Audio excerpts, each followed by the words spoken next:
नमस्कार, प्रणाम। हम हैं राउर भाई और दोस्त प्रवीण मिश्रा बुलबुल। आज विशेष आग्रह पर फिर से आपको हिंदी में शिक्षा विभाग की खबर देने जा रहे हैं। बता दें कि जो भी नियोजित शिक्षक हैं, जो लोग माननीय यशस्वी मुख्यमंत्री बिहार के जो हैं नीतीश कुमार जी, उनके कहने के अनुसार ऐतिहासिक गांधी मैदान में उन्होंने 2023 में 2 अक्टूबर को गांधी मैदान में कहा था कि सभी नियोजित शिक्षकों को हम राज्यकर्मी का दर्जा दे देंगे। उन्होंने यह भी कहा था कि मामूली परीक्षा यानी सक्षमता का परीक्षा देना पड़ेगा और मामूली परीक्षा देकर सभी लोग जो भी नियोजित शिक्षक हैं, जो भी हैं, सबको हम राज्यकर्मी का दर्जा दे देंगे। वही हुआ। 2024 में फॉर्म भरा गया सक्षमता 1 का, यानी कि मामूली परीक्षा का 2024 में फॉर्म भरा गया। परीक्षा हुआ, दिसंबर तक परीक्षा संपन्न हुआ और 1 जनवरी 2025 से लेकर 7 जनवरी 2025 तक ज्वाइनिंग हुआ, जिस रजिस्टर में 20 साल 22 साल से जो नियोजित शिक्षक थे बिहार के और मामूली परीक्षा के नाम पर जो लोग सक्षमता का परीक्षा दिए और पास कर गए, उन सभी ऑनलाइन पास हुए शिक्षकों का उसी अटेंडेंस रजिस्टर में, जिसमें 20 साल 22 साल से बनाते थे हाजिरी, उसी में वो लोग हाजिरी में फिर से पुनः ज्वाइनिंग, पुराना नौकरी छोड़कर और पुनः ज्वाइनिंग उसी विद्यालय में कर ली। ठीक है। अब जो मामला सामने आया कि जो जितना उनका पुराना सेवा काल था वो सब समाप्त हो गया, नियोजन इकाई से उनका सारा लेना देना समाप्त हो गया। अब वो राज्यकर्मी बन गए। राज्यकर्मी तो बन गए, लेकिन 2015 में जो लड़कर वेतन मान लिए थे, ग्रेड पे लिए थे 2000 का, वह वेतनमान 5200 से लेकर 20,200 का वेतनमान और ग्रेड पे जो 2000 का था वह सब अपना खो दिए। यह बात छुपाया गया था, यह बात वो लोग समझ नहीं पाए थे। वो बात तब समझ में आई जब अभी 3 महीना का 4 महीना का वेतन आना शुरू हुआ है। जनवरी फरवरी मार्च अप्रैल जब 4 महीना बीता तो 3 महीने का पेमेंट आया। पहला पेमेंट जो लोग 47,000 48,000 जिनको मिलता था, वो नियोजित शिक्षकों का जब वो राज्यकर्मी बने तो उनका नियत वेतन आ गया 39,000, जिसमें 39,700 में 4,000 रुपया कट गया एनपीएस का लाभ का देखिए कैसे चक्र चला है। उस एनपीएस पर हम आज चर्चा करेंगे। एक जो खबर अखबार में छपी है वो भी आपको दिखाने की कोशिश करेंगे। एनपीएस के चक्कर में ये लोग पहुँचे, वहाँ राज्यकर्मी बने चले थे तो ग्रेड पे अपना गंवा दिए और जो इनका एचआरएमएस बना उस पर वेतनमान के नाम पर डैश डैश लगा दिया गया। वहीं जो इनका वेतन है, नियत वेतन, वह आ गया अब 25,000, अगर प्राइमरी में है तो 25,000 से 28,000, यानी कि वेतन संरक्षण का लाभ तो 2023 नियमावली के हिसाब से, विशिष्ट शिक्षक नियमावली के हिसाब से मिलेगी, लेकिन वेतन संरक्षण का लाभ पुराना जो आप थे नियोजित शिक्षक जो 20 साल 18 साल से नौकरी किए हैं, उसके हिसाब से आपको लाभ नहीं मिलेगी। आपको किसके हिसाब से मिलेगी? तो 2023 नियमावली जो है उसके हिसाब से आपको जो वेतनमान मिलता था वो वेतनमान साफ, ग्रेड पे साफ, और नियत वेतन का लाभ प्राइमरी में अगर है तो 25,000 से 28,000 वो आपका वेतन संरक्षण का लाभ मिलेगा। वो कब मिलेगा? जब आप 1 साल नौकरी करेंगे तो 25 से 26,000 हो जाएगा, दूसरा साल पूरा होगा तो 26 से 27,000 हो जाएगा, जब तीसरा साल पूरा होगा तब 27,000 से 28,000 होगा। यह वेतन संरक्षण का लाभ आपको 2023 नियमावली यानी राज्यकर्मी बनने वाला नियमावली यानी विशिष्ट शिक्षक नियमावली, या कह लीजिए कि जो यशस्वी मुख्यमंत्री नीतीश कुमार जी ने कहा था कि मामूली परीक्षा की नियमावली है, वह राज्यकर्मी बनने के लिए है। एनपीएस पर अब हम चर्चा करेंगे। एनपीएस न्यू पेंशन स्कीम है। एनपीएस का full form new pension scheme. कहने का मतलब कि नया जो पेंशन स्कीम है उसके तहत ये 4,000 रुपया महीने की कटौती हो रही है। अब एनपीएस पर हम अगर चर्चा कर दें तो एक अखबार ने छापा है, वह अखबार एक दैनिक भास्कर अखबार ने छापा है कि जो 34,500 वाले जो वेतन पाने वाले, एनपीएस कटाने वाले जो शिक्षक थे, जिनको ग्रेड पे भी था, लेकिन इनका तो ग्रेड पे भी नहीं है, उनको वेतनमान भी था, वेतनमान भी इन विशेष शिक्षकों राज्यकर्मियों का नहीं है, लेकिन किसी का 1100, किसी का 1145, किसी का 1200, किसी का 1300 ऐसे पेंशन मिल रहा है। अब बताइए कि अब 1200 1100 इस पेंशन में कैसे गुजारा होगा। वो लोग अपना अपना दर्द बयां कर रहे हैं, वह आपको पेपर सबसे पहले लगाए हैं, वो सबसे पहले उसको देख लीजिएगा, समझ लीजिएगा कि एनपीएस कटवा कर क्या फ़ायदा है। वही दूसरी तरफ जो 20 साल 22 साल से नौकरी में थे नियोजित शिक्षक, उन लोगों को सबसे पहले अगर 20 साल से नौकरी में थे तो उनको ग्रेच्युइटी का लाभ मिलेगा, यानी कि ग्रेच्युइटी अगर 20 साल से हैं तो 10 लाख रुपया उनको ग्रेच्युइटी मिलेगी। दूसरे तरफ अगर चर्चा करें तो अगर इन लोगों को एनपीएस कटता है, एनपीएस का चर्चा देखिए, एनपीएस का विस्तृत अगर बात कर दें तो 25 साल लगातार अगर एनपीएस कटता है तो रिटायर होने के समय में आपके मूल वेतन का आधा आपको पेंशन मिलेगा। वहीं एचआरएमएस में दिखा रहा है कि एनपीएस कट गया 4,000 और 5,000 सरकार जमा कर दी, 9,000 रुपया एनपीएस दिखा रहा है। अब हर महीना 9,000 रुपया जो आपका जमा हो रहा है वह लग कहाँ रहा है, तो वह शेयर मार्केट में लग रहा है। शेयर मार्केट का स्थिति यह है कि आज के डेट में अभी तक के इतिहास में सबसे ध्वस्त अगर कुछ है तो शेयर ही है। और शेयर मार्केट का स्थिति यह है कि 100 रुपये का शेयर था, 100 रुपये का शेयर जो खरीद लिया है वह 20 रुपये का शेयर हो गया है। उसी शेयर मार्केट में यह पैसा यानी एनपीएस का पैसा लगा दिया जाएगा और उसी एनपीएस के लाभ को लेकर सारे लोग राज्यकर्मी बन गए, अपना ग्रेड पे गंवा दिए, अपना जो भी अपना लड़बाज के लिए थे, जो संघर्ष कर कर और पटना और दिल्ली गए थे, समान काम समान वेतन जो भी बवाल हुआ, उसके बाद यह राज्यकर्मी बनाने के लिए जो डिमांड कर रहे थे उसको यशस्वी मुख्यमंत्री ने राज्यकर्मी तो बना दिया, लेकिन वह वेतनमान छीन लिया, ग्रेड पे छीन लिया।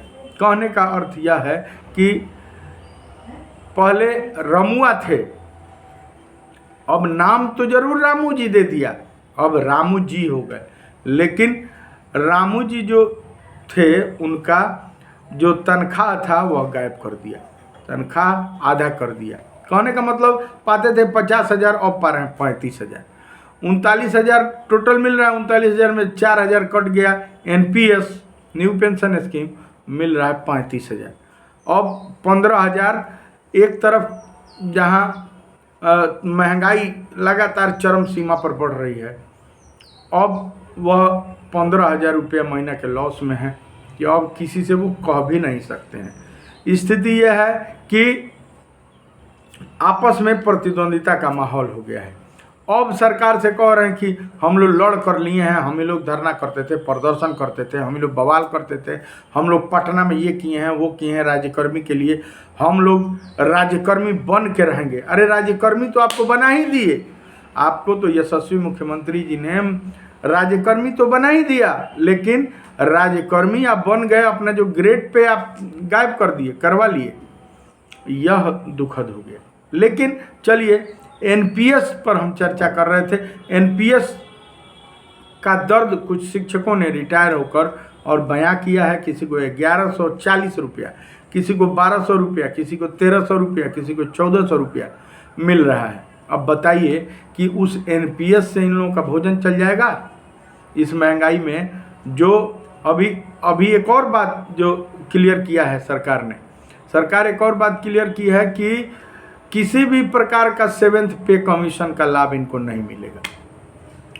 वैसे भी 7th पे कमीशन 8th पे कमीशन का लाभ इनको नहीं मिलना है, क्योंकि 7th पे कमीशन और 8th पे कमीशन का लाभ उसी को मिलता है जिनके सर्विस का ग्रेड पे होता है, जिनका वेतनमान होता है।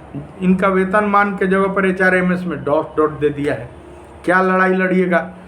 और दूसरा नियम है, नियम जो 2023 का विशिष्ट शिक्षक नियमावली जो बना है, उसमें क्लियर वर्णित किया गया कि आप पर BPSC जो चाइनीज BPSC अभी बहाल हुए हैं लोग 2023 में, उस चाइनीज BPSC का सारा नियम लागू होगा।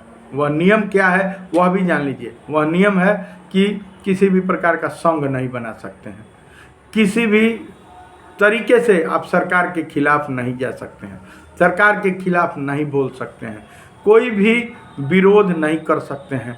अगर विरोध कर दिए, सरकार के खिलाफ बोले, तो बिना किसी भी बात किए, बिना पूछताछ किए आपकी नौकरी समाप्त कर दी जाएगी। अब यह राज्यकर्मी बने हैं। तो NPS का खुलासा आपके सामने हम लेकर आना चाह रहे थे। NPS के मामले में एक और बात सामने आ रही है कि आपका पैसा 25 साल तक लगातार आप 4-4 हज़ार रुपया कटवाइएगा, तो यह आपको रिटायरमेंट होते समय आधा मूल वेतन का आधा पैसा आपको एथी में मिलेगा, पेंशन में। अब सोचिए, जो लोग 20 साल 22 साल से नौकरी में हैं, कोई 50 साल का है, कोई 47 साल का है, कोई 48 साल का है, मतलब आपका 60 साल तक नौकरी ही है। बहुत आपका उम्र है। अगर 45 साल के आप हैं, सबके बच्चे बड़े हो गए, इंटर और BA कर रहे हैं, तैयारी कर रहे हैं, इंजीनियरिंग मेडिकल का तैयारी कर रहे हैं, बताइए 15 साल से ज़्यादा इनकी नौकरी ही नहीं है। 25 साल NPS ही कटवाना है। 25 साल NPS कहाँ से कटवाएंगे? नौकरी में नहीं रहेंगे तो NPS कहाँ से कटवाएंगे? आश्चर्य की बात यह है कि जिनका 25 साल तक लगातार NPS कटेगा, शेयर मार्केट में पैसा जाएगा, सरकार कहीं वो पैसा नहीं ले रही है। वो कहा जा रहा है कि सरकार ले रही है, लेकिन वह पैसा न्यू पेंशन स्कीम के तहत लेके वह पैसा शेयर मार्केट में लगाया जाता है। और 25 साल जो लगातार कटवाते हैं अपना, उनको NPS का लाभ जिस दिन रिटायर होंगे उसके मूल वेतन का 50% दिया जाएगा। अब आप NPS 25 साल कटवा ही नहीं पाइएगा, नौकरी है 15 साल, कहाँ से अब कहाँ से कटवाइएगा? देखिए, समस्याएं बहुत हैं। यह पहले सोचना चाहिए कि आप NPS के लाभ में वहाँ जा रहे हैं, पहुँच रहे हैं, क्या होगा। कह रहे हैं लोग कि कुछ शिक्षकों से बातचीत हुई, विशिष्ट शिक्षक जो बन गए हैं, जो नीतीश कुमार जी जो बिहार के मुख्यमंत्री जी हैं, वो कहते हैं कि मामूली परीक्षा दे के और फट से राज्यकर्मी बन जाइए, विशिष्ट शिक्षक बन जाइए। विशिष्ट शिक्षक तो बन गए। अब NPS का और भी बात जो आपको खुलासा करेंगे कि NPS में कम से कम 10 साल आप जमा कीजिएगा, 15 साल जो जमा कीजिएगा तो आपको पेंशन मिलेगा 1200 रुपया। तो 1200 रुपया में आपका भोजन चल जाएगा। EPF पर अगर चर्चा करते हैं, जो 20 साल 22 साल से जो लोग नौकरी कर रहे थे उनका EPF कट रहा है। EPF पर सुप्रीम कोर्ट का 25 अप्रैल को एक बड़ा आया हुआ है आदेश, बड़ा फैसला आया हुआ है, उसका भी चर्चा करना यहाँ हम उचित समझेंगे। NPS पर हम विस्तृत चर्चा किए, उसी प्रकार EPF पर चर्चा अगर करते हैं तो EPF ने एफिडेविट लगाया है। EPF का जो ऑफिस है उसने कहा है, लिखित दिया है सुप्रीम कोर्ट को कि कम से कम 7,500 रुपया महीना हम पेंशन यानी रिटायरमेंट होने पे देंगे। एक नंबर। दूसरा नंबर कि यह हमेशा ध्यान में रखिए कि नियोजित शिक्षक को सरकार ने समान काम समान वेतन, जब मामला चल रहा था दिल्ली सुप्रीम कोर्ट में, तो एफिडेविट लगाया था कि ये लोग नियमित शिक्षक हैं, हमारे 60 साल के ये नियमित शिक्षक हैं, कोई इनको हटा नहीं सकता। यह के पाठक जी भी कहे थे, ACS जो थे, जिन्होंने विशिष्ट शिक्षक नियमावली बनवाई, जिन्होंने चाइनीज BPSC बनवाया। और ईपीएफ कम से कम 7,500 रुपया महीना देगा। उसके बाद आपका डीए देगा, उसके बाद आपको महंगाई भत्ता देगा। मतलब कुल मिला के आपको 20 से 25,000 रुपया महीना कम से कम ईपीएफ जो कटवा रहा है उसको मिलेगा। यानी ईपीएफ फायदेमंद है एनपीएस से। तो आप राज्यकर्मी बनने के चक्कर में जो पहले रमुआ थे अब रामू बन गए। इस पर एक छोटा सा कहानी आपको कहेंगे। एक नौकर था, वह हमेशा उसको लोग रमुआ रमुआ रमुआ कहते थे। तो रमुआ से वो उब गया था। वो हमेशा लड़ाई लड़ता था अपने मालिक से कि हमको रामू कहिए, हमको रामू जी कहिए, हमको लोग इज्जत नहीं करते हैं, हमारा सम्मान लोग नहीं करते हैं। तो मालिक बोले कि भाई क्या बात है। एक बार गुस्सा के वो जाने लगा, तो बुलाए मालिक, बोले क्या बात है, क्यों गुस्सा हो, रहो। तो बोला कि नहीं, हमको सब लोग रमुआ कह रहे हैं, हमको रामू कहिए, रामू जी कहिए, हमको हमारा इज्जत नहीं हो रहा है। तो बोले ठीक है। सबको बुलाए, परिवार के सदस्य को बुलाए, कहे कि आज से इनको रामू जी कहिए। सब लोग इसको क्या कहेंगे, रामू जी। लेकिन तनख्वाह आधा कर दिया गया। तो अब आप सोचिए कि वह रामू जी अच्छा है कि रमुआ अच्छा है। प्यार से लोग अपने माँ को भी माई रे कहते हैं। तो सोचिए वो क्या है। आपको पैसा से मतलब है ना। कोई राज्यकर्मी बनाए चाहे नहीं बनाए, आपको पेमेंट तो अच्छा मिलेगा। अभी 7th पे कमीशन पे जो बात शिक्षा मंत्री माननीय सुनील कुमार जी का जो भाषण आया, जो उसमें चल रहा था, उसमें खुल के उन्होंने कहा है विधानसभा में कि किसी भी प्रकार का 7th पे कमीशन का लाभ नहीं दिया जाएगा। इसलिए नहीं दिया जाएगा कि अजय कुमार जी एक क्वेश्चन किए थे, समस्तीपुर के विधायक हैं, उन्होंने कहा था कि 7th पे कमीशन का लाभ इन लोगों को दिया जाए। तो उन्होंने खुल कर कहा कि किसी भी प्रकार का 7th पे कमीशन का लाभ नहीं मिलेगा, इसलिए कि उसके बाद यह पद सृजित है। तो चलिए बने रहिए, देखिए क्या होता है इन विशिष्ट शिक्षकों को। चैनल को सब्सक्राइब जरूर कीजिए। हमको यानी प्रवीण मिश्रा बुलबुल को T series web music company से सुन रहे हैं, उस प्यार दे रहे हैं, उसके लिए बहुत बहुत धन्यवाद। Love you.